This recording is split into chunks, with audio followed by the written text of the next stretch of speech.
Ricardo Manuel Rojas, ¿cómo le va? ¿Qué tal, Marcelo? ¿Cómo andás? ¿Todo bien?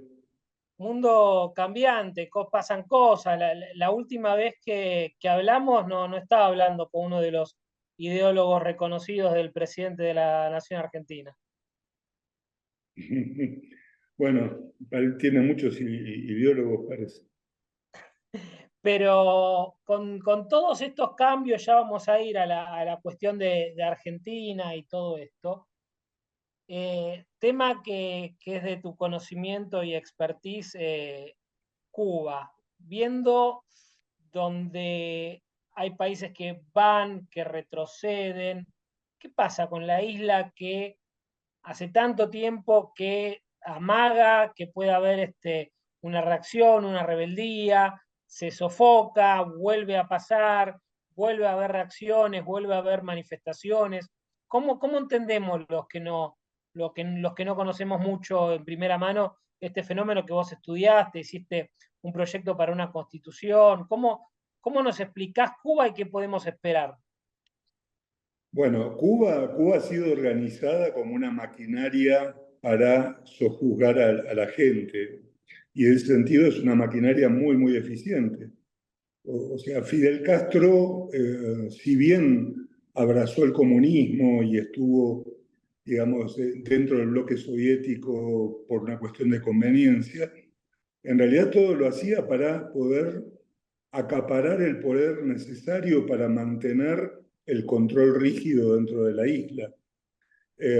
Y eso se ha mantenido con el tiempo, ¿no? Yo hace unos meses publiqué un nuevo libro sobre la violación de derechos en Cuba, donde analizo la última constitución, ¿no? La del 2019, porque claro, Fidel y Raúl mantuvieron férreamente el poder en la isla como dictadores.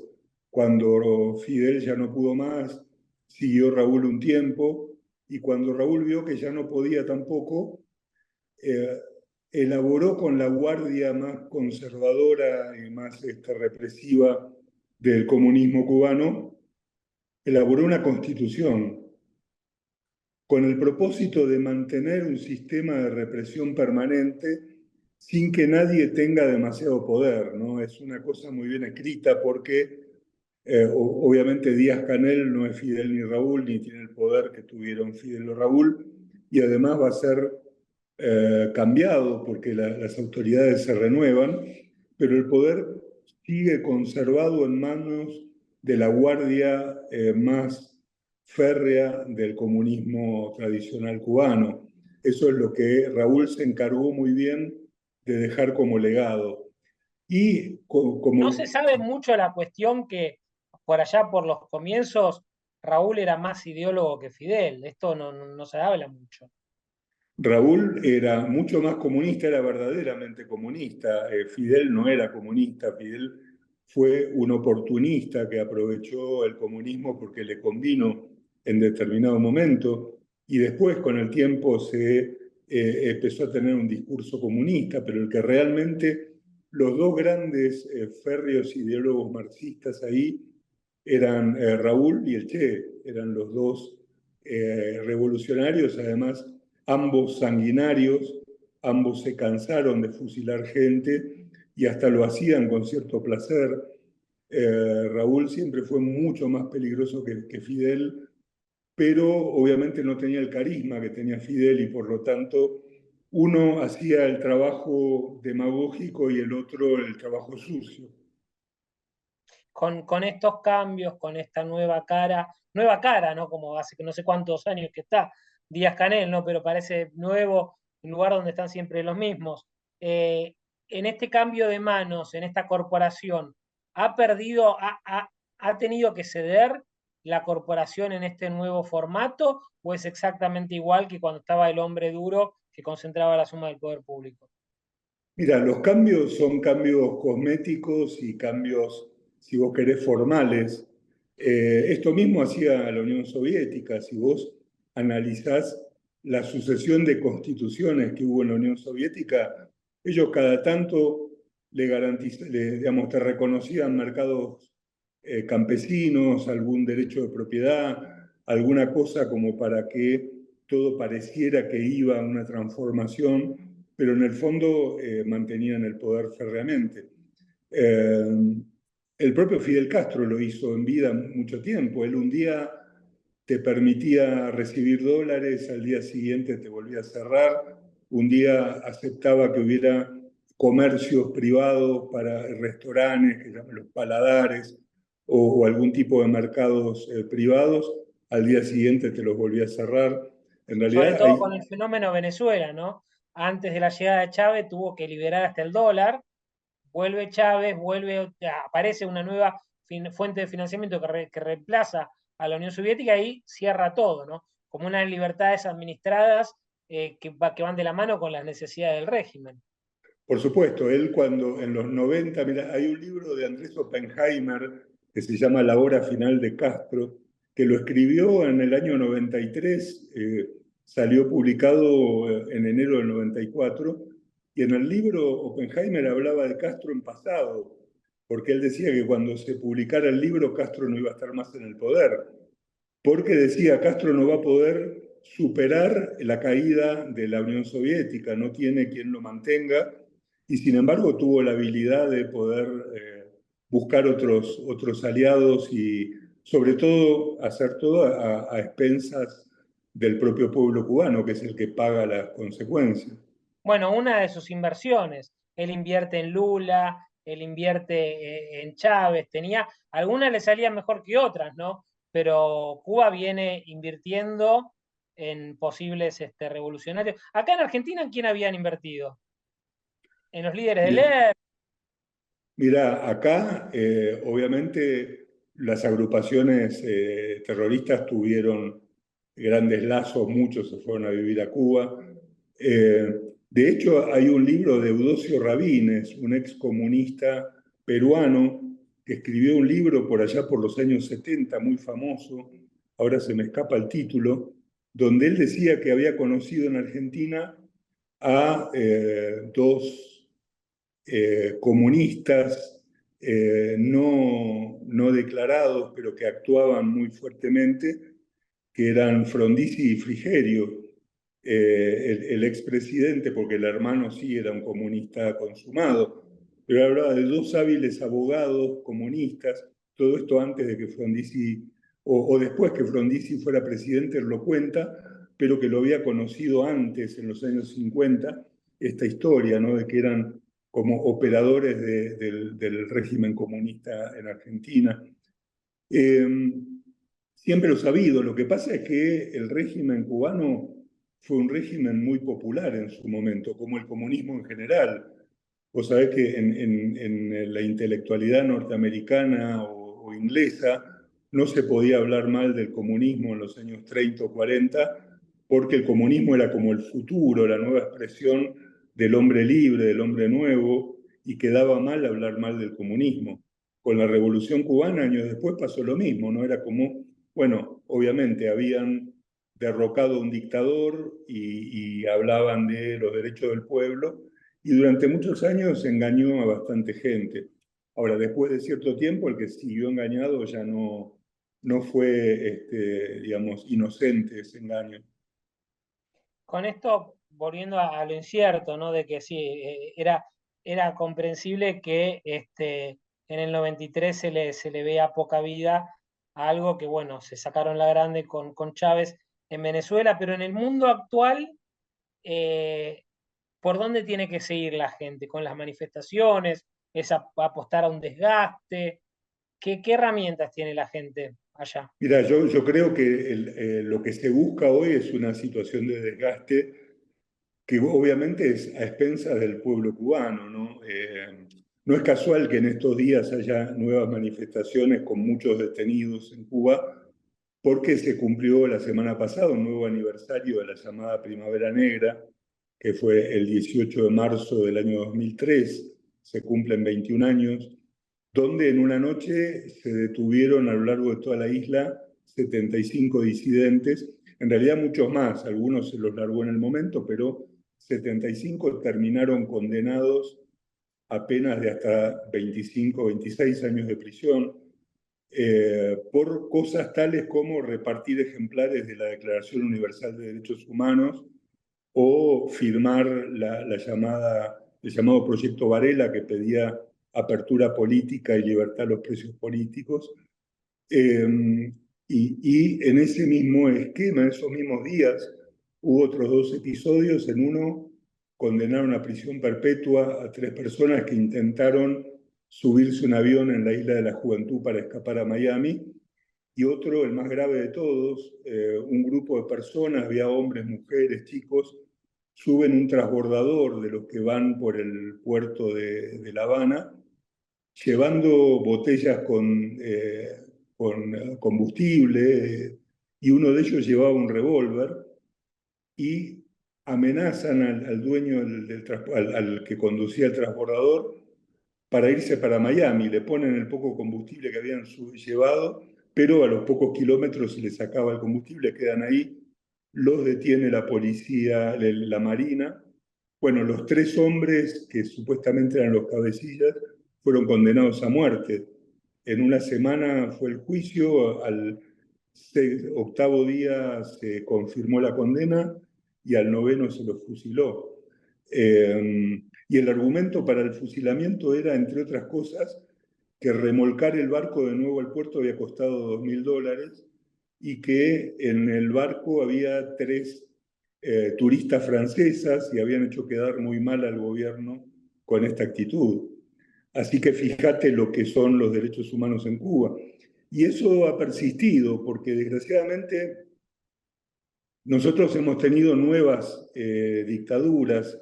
Nos empezamos a ocupar de Venezuela, después de Nicaragua, algunos ya nos estamos ocupando de El Salvador. Mientras tanto, Cuba quedó ahí olvidada, ya nadie se pregunta lo que pasa, y son justamente estas manifestaciones que cada tanto aparecen las que nos vuelven a recordar que Cuba sigue siendo una dictadura.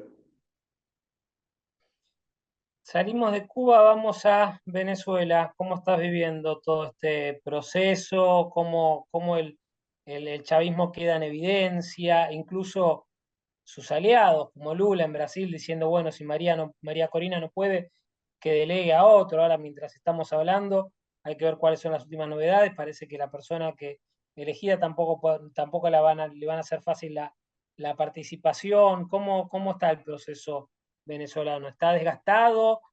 ¿Sigue fuerte? Mira, yo creo que está desgastado y sobre todo porque hay una, digamos, rebeldía de la gente que todavía no se termina de ¿La consigna? acostumbrar al sistema, ¿no?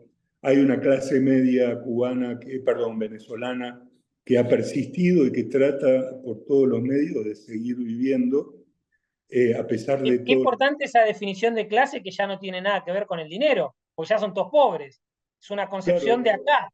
O sea, gente exactamente. que se ganó su sustento trabajando, que hoy están absolutamente en la ruina, con mucho menos recursos que los empleados públicos y funcionarios del régimen, pero decir que piensan como una clase media y que son un foco de rebeldía, ¿no? Mirá qué interesante este concepto.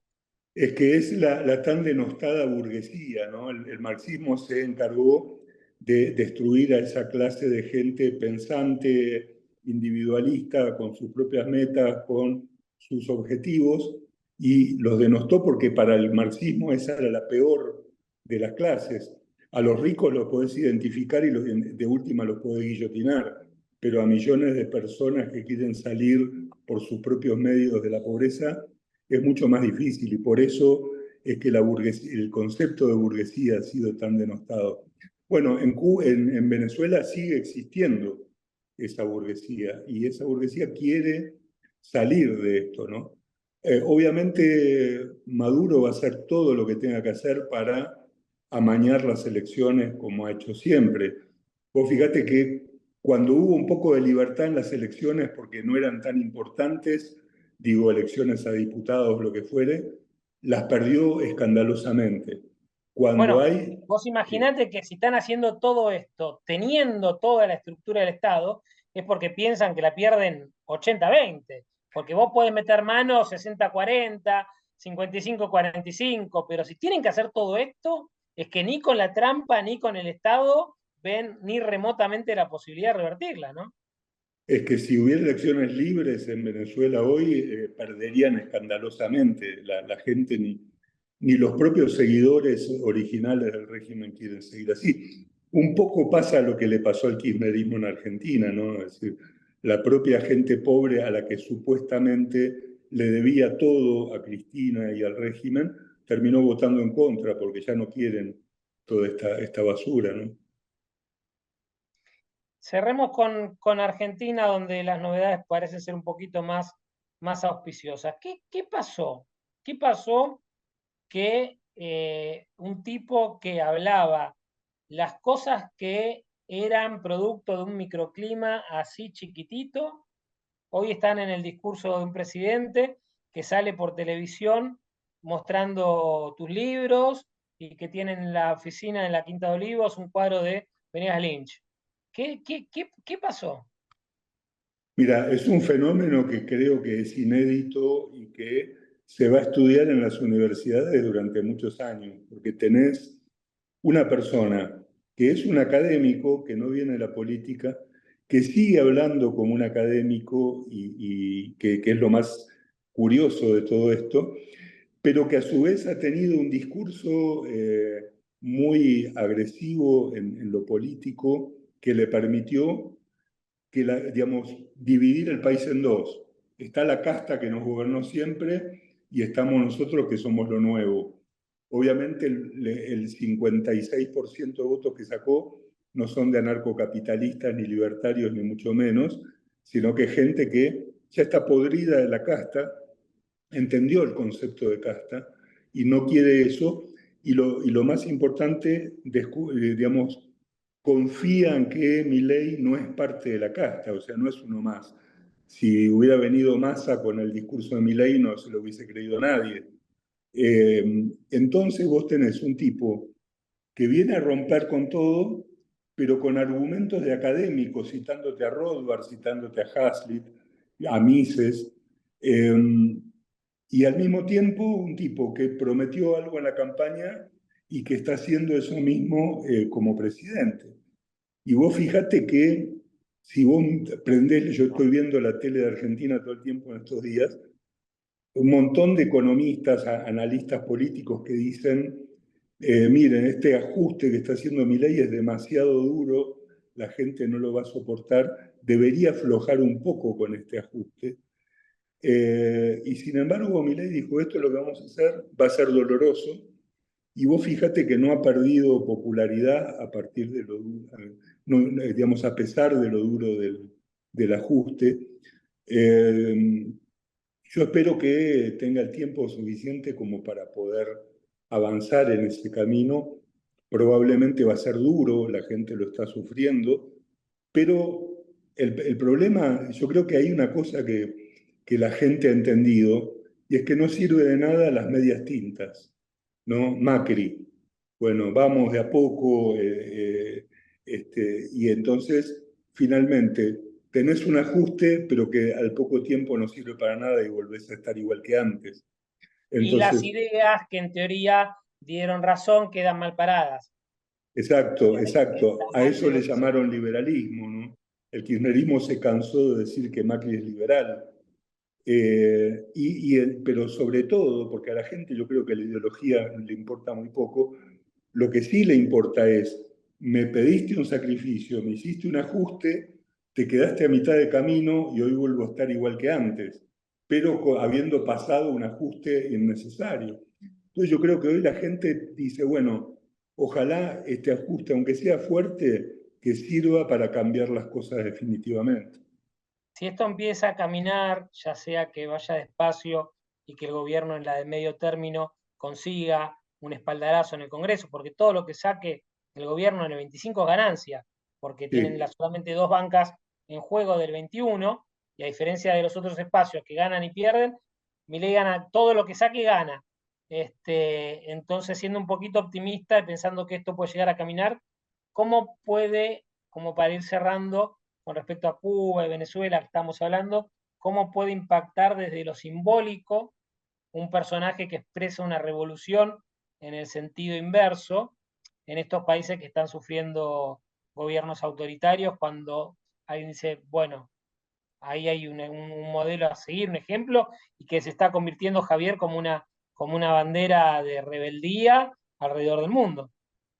Mirá, yo estoy en la otra punta de América Latina ahora y lo que te puedo decir es que en todos los países de América Latina están los ojos puestos en Milei porque hay como una expectativa de que si a Milei le va bien con un discurso abiertamente libertario, hay chances para el liberalismo en la región. Y por otro lado, si a Milei le va mal, pero queda en el, porque a Milei le puede ir mal por muchos motivos, no solamente porque, Por o el no único que no le puede ir mal es porque el plan falle. Eso exacto, funciona. Le puede ir mal porque la corporación lo voltee, porque le hagan un golpe, porque por cualquier cosa. Lo único que sí, tiene asegurado es el plan que funciona, pero el futuro es claro, incierto. exacto, pero si él, si ponele que de algún modo lo voltean, lo que van a decir en todo el mundo es que lo que falló fue el liberalismo que no funciona. Y eso es lo peor que le puede pasar hoy a América Latina. Por eso, por ejemplo, ahora en la Universidad Francisco Marroquín, donde yo estoy en Guatemala, hemos inaugurado un observatorio de las medidas de Milei. Un observatorio, esto estamos mirando muy detenidamente con economistas, con juristas, con politólogos, las medidas que toma Milei y analizándolas objetivamente, no para Claro. hacer un apoyo indiscriminado, sino para apoyar todo lo que sirve y eventualmente si algo que no va, criticarlo, ¿no? Eso es muy importante porque vos sabés que lamentablemente acá, a ver, nosotros como liberales tenemos el paladar negro, somos muy exigentes. No sé si como hincha de Boca te lo vas a entender vos, por ahí son conceptos muy extraños. Pero muchas veces lo que nos pasa acá en Argentina, que hay cosas que queremos criticar del gobierno, hay cosas que no nos gusta, y no lo hacemos no por obsecuencia, sino porque lo que está ahí enfrente es una maquinaria de cualquier cosa, que si yo llego a decir A de mi ley, salgo en el prime time de C5N diciendo los liberales que están, ¿me entendés? Entonces, es muy complicado. Entonces, qué importante que desde afuera, desde la academia, se pueda seguir, se pueda analizar y que donde vean y que consideren, tengan las herramientas como para llamar por teléfono y decir, ojo con esto, tal cosa, tal otra. Eso es muy importante que lamentablemente, públicamente, al ver lo que está en la oposición, que es la corporación más cruda, más prebendaria, a los liberales, sobre todo a los que hacemos periodismo, nos cortan hasta la libertad de ser oficialismo crítico o críticos oficialistas, porque realmente lo que está enfrente del gobierno es una picadora de carne. Entonces, Exacto. no nos queda otra que ponernos con el escudo y por eso es muy importante que ustedes lo hagan y que estén al tanto de eso para llamar la atención sobre todas las cosas que tienen que hacer, lógicamente. Gracias, Ricardo. Siempre un placer y siempre tantos temas para hablar, así que la seguimos en cualquier momento. Muchas gracias, nos vemos, un gusto. Chao, chao. Hasta luego.